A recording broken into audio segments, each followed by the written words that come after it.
สบายดีปะลุงสบายดีคุณตาคุณยายพอตู้เมตู้เลยสบายดีเด้อสบายดีย้ำเช้าแดดช่องหนาพอดีสบายดีมักหลาตื่นแล้วมักหลาตื่นแต่เด็กได้มื้อนี้ได้หมู่บ้านเนี่ยก็ตื่นแต่เด็กป้าดก็ได้ใส่เสื้องามแท้นี่นะเบิ่งป้าดเธอมาได้ใส่สุดนอนงามแท้นี่ป้าดนั่นขันย่องเลยป้าดส่งกระส่งงามได้ส่งสไตล์เบอร์แมนนี่อืมเถอะส่งกระส่งงามได้นี่เบิ่งป้า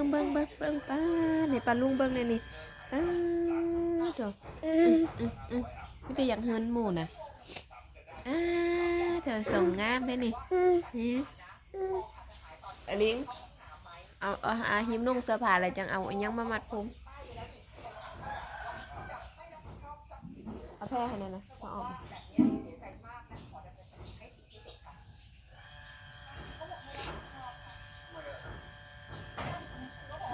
ตื่นมาแล้วก็มาลุงสุกสัวพี่น้องเอ้ย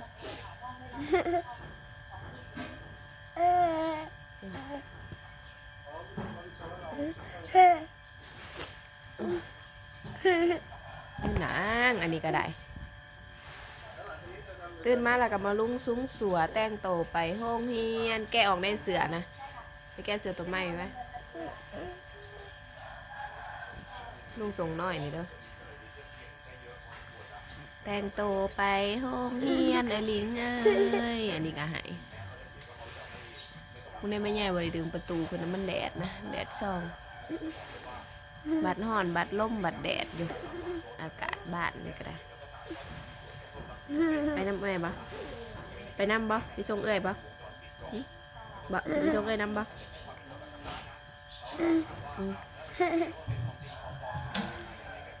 ไปด้วยไหมไปด้วยไหมนอนนอกมื้อนี้พากันนอนนอก2 คืนพากันนอนนอก2 คืนล่ะอากาศมันเย็นดีเข้าไปในพอได้เปิดแอร์อยู่นอกเพราะว่าอากาศเย็นอากาศเย็นนานอนถึงใจลิงกับถึงใจมีบุญมันเย็นถ้าห่อนก็บ่เอาอีกได้จุ่มเพิ่นนะ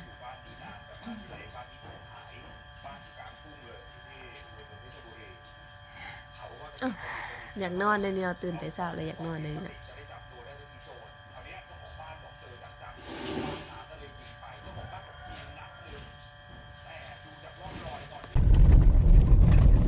ตื่นเช้ามาก็ง่ายอยู่กุ้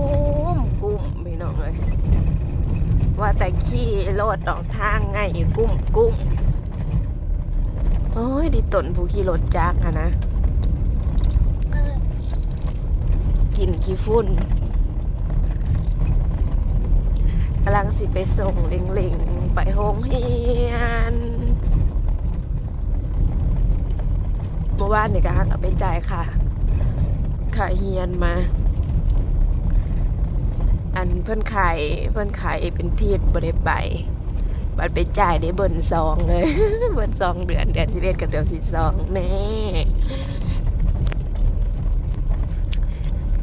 มีบุญกับไปน้ำเนาะบางอ้ายก็อยากไปน้ำขอบคุณคุณตาคุณยายแน่ขอบคุณเด้อค่ะคุณตาคุณยายเอ้ยจ่ายค่าเฮียนให้เอ้ยลิงหันก็ไปโรงเรียนได้3 มื้อนี่เป็นไข่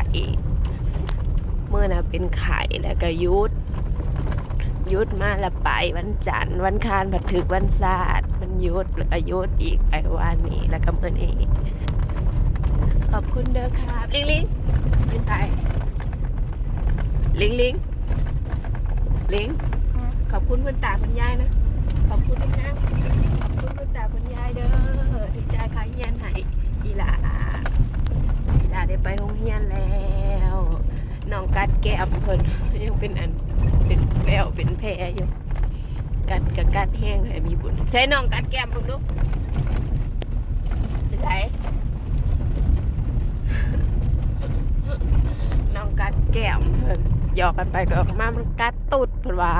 ให้จังเขามาเบิ่งว่าแดงหมด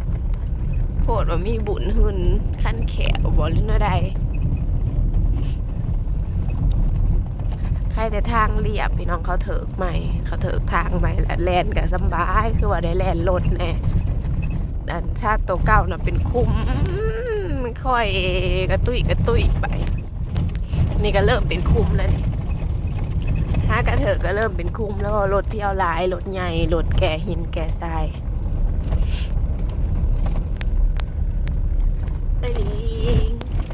ไอ้มีบุญเอ้ยกินนะแม่มาเกี้ยงนะได้ขี่รถปัดจืดแล้วบ่กินของมาเกี้ยงบ่ไอ้มีบุญเอ้ยขี่รถแล้วดีใจ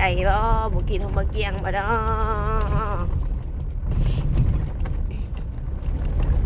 กินนะแม่มาเกี้ยงนะโอ้ยดีใจแฮงตื่นแต่เช้า2 มื้อเลยตื่นพร้อมพ่อใหญ่เพราะว่านอนนอกเด้ตื่นมาพ่อใหญ่เปิดโทรทัศน์เพิ่นก็ตื่นแล้วตื่นเลยเห็นไปส่งไอ้ลิงแล้วก็หายเลยอยากไปถ้าแม่นเพิ่นนอนในห้องก็บ่เห็นดอกก็เลยได้เอาไปนำซะมื้อนี้ บ่เลยได้ไปนำซะ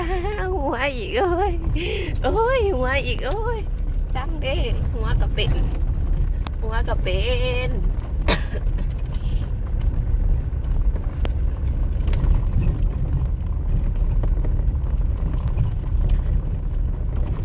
ห่างหายไปนานตั้งแต่มือออกมาแต่ห้องหมอแล้วก็บ่ได้ถ่ายคลิปเลยพี่น้องเอ้ยมากะจักยังจักเฮ็ดยังมากะได้บ่พอสิได้จับโทรศัพท์ถ่ายบางเทื่อหมู่แซดผู้นั้นผู้นี้แซดมาให้เอาเครื่องพากเอาเครื่องให้ในปักซองยังบ่ได้อ่านเขาเจ้าเลยยังบ่ได้จับโทรศัพท์อ่านเลยมันบ่พอสิได้จับเพจกอกแกงเทื่อก็เอาลูกแล้วก็แล้วบางทีก็เอามีบุญแล้วก็บ่ได้จับโทรศัพท์เพราะว่าถ้าจับโทรศัพท์มาน่ะมีบุญมันก็อยากเล่นโทรศัพท์เนาะไม่เห็นโทรศัพท์มันก็หายอยากเล่นโทรศัพท์ก็เลยบ่จับซะบุญเอ้ยม่วนอยู่ลูกบุญเลยม่วนอยู่ห้องหูซื่ออีกโอ้ยเห็นบ่วิวนะเห็นบ่วิวไปบ่ไปสวรรค์บ่ไปบ่สวรรค์บ่ไปอยู่สิไปน้ำอยู่ไปน้ำอยู่สวรรค์นะเก่งเด้อมีบุญนะให้นั่งโต๊ะนั่นนี่นะไปฮอดสวรรค์ผูก70 โลฮอดเสย70 โล80 โลกลับมาอีก100 ไปโลโอ้บ่มีหายนั่งนั่นนี่แหละขณะขี่รถนะน้ำวันบุญก็ได้ใส่เสื้องามแท้นอเสื้อไผนอคืองามแท้เสื้อเอ้ยลิงมันน้อยแล้วลิงยกให้น้องมีบุญเพิ่นก็นุ่งแล้วเพิ่นจื้นได้นุ่งของหมู่มักนุ่งของใหม่อยู่แล้ว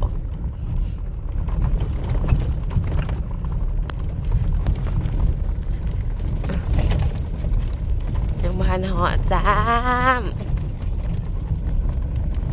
มื่อนี้คือสีบ่มีแดดมื่อนี้เป็นอะไรคือสีบึดอึมครึมแต่เก่าตื่นมาแดดจ้ำ3 มื้อแหละมื่อนี้ผัดว่ามิดจิลีแสงแดดกันเห็นออกมาหน่อยหนึ่งเพราะว่าเมฆปกไว้อีกแล้วสีหนาวสีลมบ่อยากเปลี่ยนดูเลยเฮ้ยอากาศก็ได้ปรับน้ำบ่ทันมนุษย์ปรับน้ำบ่ทันโอ้โ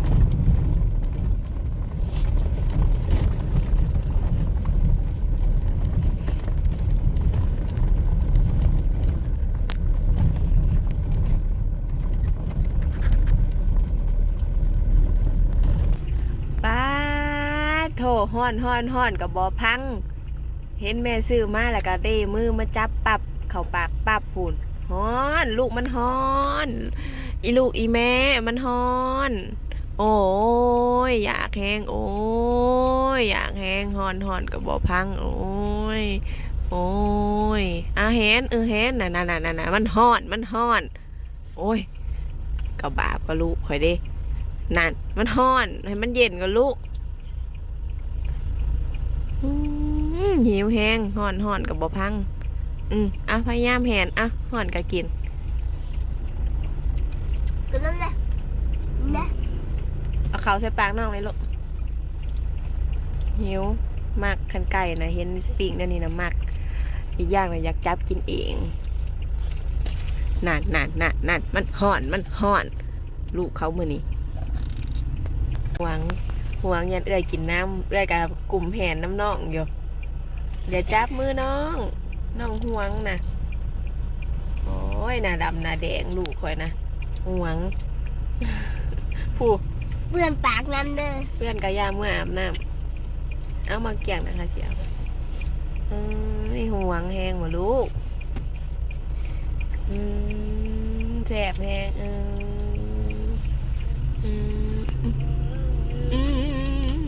มาแสบแท้เลยนะผูกอ๋อถูกออนโรงเรียนอดิงแล้วสิลงส่งอดิงแล้วปะเนี่ยกำลังให้กำมาส่งแซว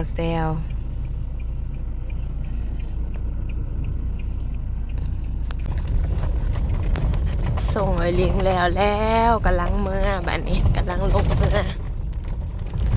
บุญแซ่บบ่ลูกฮะ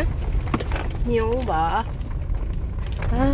ซื้อหมูปิ้งมาพี่น้องแม่ลิงซื้อหมูปิ้งมา3 ไม้หมูหวานมาละกาผ้าวเดมือมาจับเอาน้ำแม่มีบุญนะ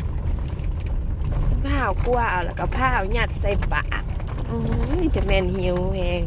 ห่อนกับบริพังห่อนเพิ่นกับทั้งกินทั้งตื่นมันห่อนเด้มดมาจักไม่หนึ่งนะโอ้เถอะกระลิงกระญาติกินน้ำน้องก็ห่วงอีกนั่งดีๆแล้วลูกเด้อ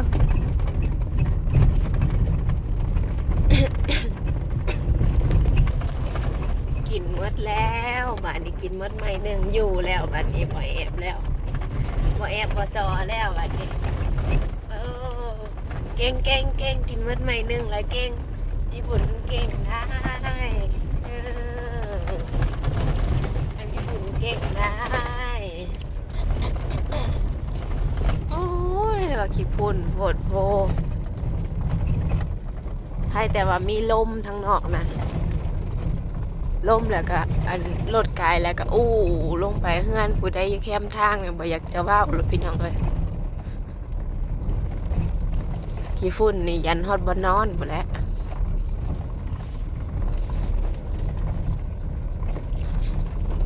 ไผขี่รถจักรนี่ตาดิตนหายใจบ่ออก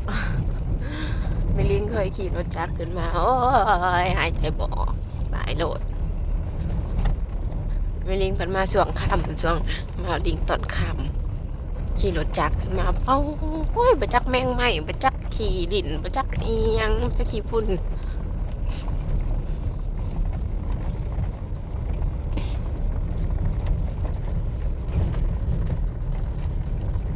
อิ่มบ่บุญอิ่มบ่ลูกอิ่มบ่แซ่บอิ่มบ่อิ่มแล้วก็นั่งยิ้มเปื่อยได้บ้านนี้บ่ได้แอบได้บ้านนี้ยิ้มเปื่อยแล้วไอ้พี่บุตรนี่บุตรอันนี้ก็ขอไลน์เด้อป้าลุงฝากเป็นกำลังใจให้น้องพี่บุตรหน่อยเด้อ